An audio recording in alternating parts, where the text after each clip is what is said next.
Hi, I'm Pat Rice, editor of the Daytona Beach News Journal, and I'm here with Eileen Zaffiro-Kean, who covers Daytona Beach for the newspaper. And we're here to just talk briefly about a story that Eileen has written and how it came to be.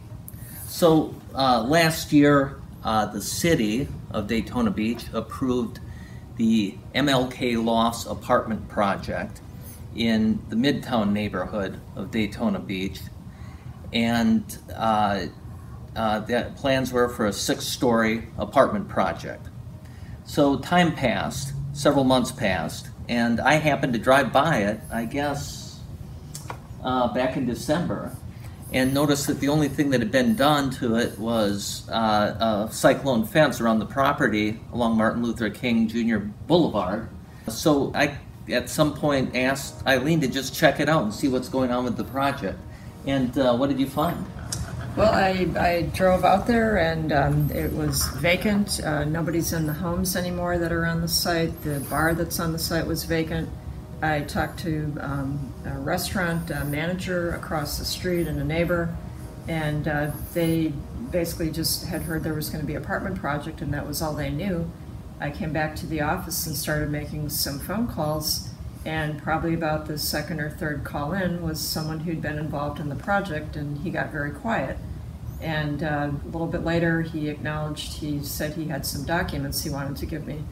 So the documents revealed what nobody has known, that for the last 4 years there was this deal that was put together, apparently according to the documents, between Bethune-Cookman University and the developer, Huron Development Group. This had never been discussed, revealed during any public meetings of the Midtown Redevelopment Board, the Planning Board, the City Commission, never in any documents. No one ever acknowledged it. So we came to find out after reading the documents and talking to some of the people who put those documents together, including an attorney for the developer, that in fact this deal had been rolling along and construction should have begun, it sounds like last summer, and everything stalled out when it became apparent Bethune-Cookman no longer wanted to proceed with the project. So that's what we've investigated, why that occurred and what could happen from here. And it appears that a lawsuit is very likely at this point, since a settlement or construction don't sound like options any longer.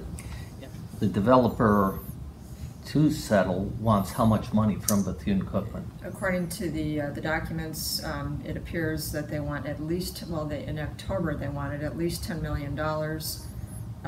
It looks like, because even in those offers for settlement, they were talking about interest building, so $10 million may not even be an option anymore. The price could have gone up, right, because they continue to hold this property without getting any return on it, and they're paying taxes and so forth on it. Right, and a couple other things that Eileen found in the project, in the course of the project, were that, according to the university at least, that the Board of Trustees was never made aware of the project by then Bethune-Cookman President Edison Jackson.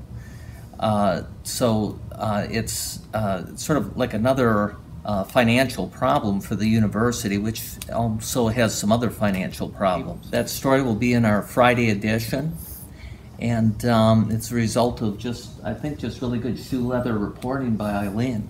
And good sources. Thanks.